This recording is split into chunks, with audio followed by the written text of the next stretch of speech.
Electron is a Greek name for amber. In the 3rd century BCE, the natural philosopher Theophrastus observed amber's static electricity, a power of attraction, which he likens to a magnet. He also describes the curious substance lingurion, which shared amber's powers. Indeed, it was simply the stone by another name. Some say that it not only attracts straws and bits of wood, but also copper and iron if the pieces are thin. Lingurion was supposedly formed from lynx urine, better when it comes from wild animals rather than tame ones, and from males rather than females. Theophrastus's On Stones remained a source for lapidaries until the Renaissance, and the formation of lingurion a popular fixture for illustration. William Gilbert was the first to give a name to an electric force in De Magnete, published in 1600, where he proposed that the Earth is a giant magnet.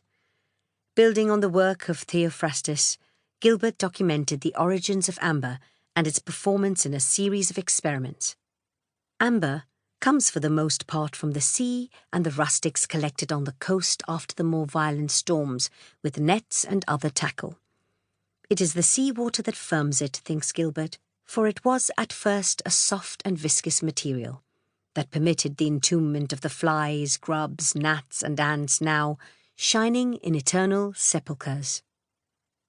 Through his exploration of electric force, Gilbert came to understand the nature and limits of amber's static electricity and its power relative to other substances. Amber in a fairly large mass allures if it is polished. In a smaller mass or less pure, it seems not to attract without friction. In Gilbert's time, the principal source of amber was the German state of Prussia, which controlled the southern Baltic coast. Here the stone had been central to power plays of a political rather than a geological kind. For centuries the region had been the monastic state of the Teutonic Knights, a bellicose, acquisitive order formed in Palestine in the 12th century. In 1230, the Teutonic Knights were invited to engage in a northern crusade to convert the pagans of Old Prussia. By merciless use of both sword and gibbet, they subdued the Prussians and, as was their wont, took control and expanded across the region. This is prime amber territory, and in taking Old Prussia, the Teutonic Knights also took control of the lucrative amber trade, and its routes to Rome, Athens, and Constantinople. Laced with tiny bubbles, most amber sinks in fresh water, but in the brine of the sea it dances, half suspended in the waves, when loosened from its ancient subaquatic bed. Until the 19th century, sea-borne amber was so plentiful that no one thought to mine it.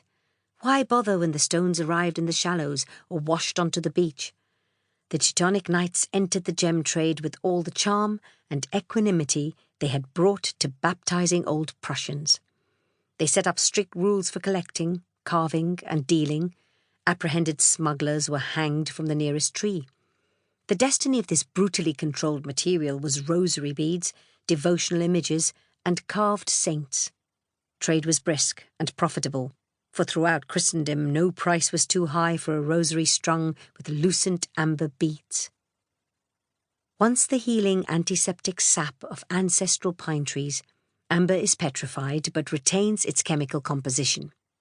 To qualify as amber, tree resin needs to polymerize, a transformation that can take millions of years. The oldest retrieved amber dates back to the Upper Carboniferous about 320 million years ago. Colours range from blood red to a milky white, caused by tiny air bubbles. Evocatively named varieties include fatty amber, foamy amber, and cloudy bastard amber. Dabbed with alcohol or acetone, true amber will not become sticky. If it's susceptible to solvents, the substance you're holding is merely hardened resin, copal. As its German name suggests, Bernstein, it takes a flame keenly. Rubbed, amber releases a resinous aroma, a sought-after quality for handheld amulets and rosaries.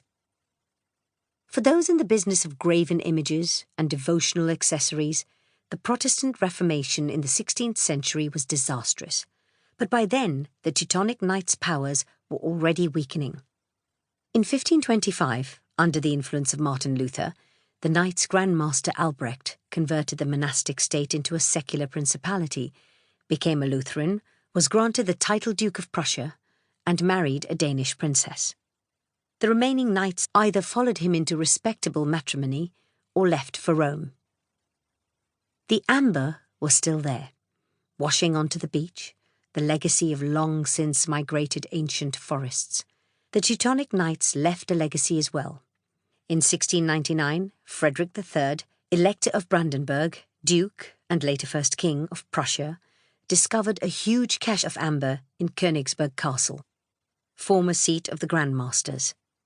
He commissioned the sculptor Andreas Schluter and a Danish master craftsman to construct him a chamber lined in panels of the rich, honey-coloured stone, which would glow like summer sun in the Baltic winter. The amber was treated, warmed, oiled, manipulated, moulded and set into panels, though the craftsman never worked out a satisfactory means of securing mosaic to wood. There were arguments, sackings and incarcerations. The chamber was never completed and was placed in storage after the king's death.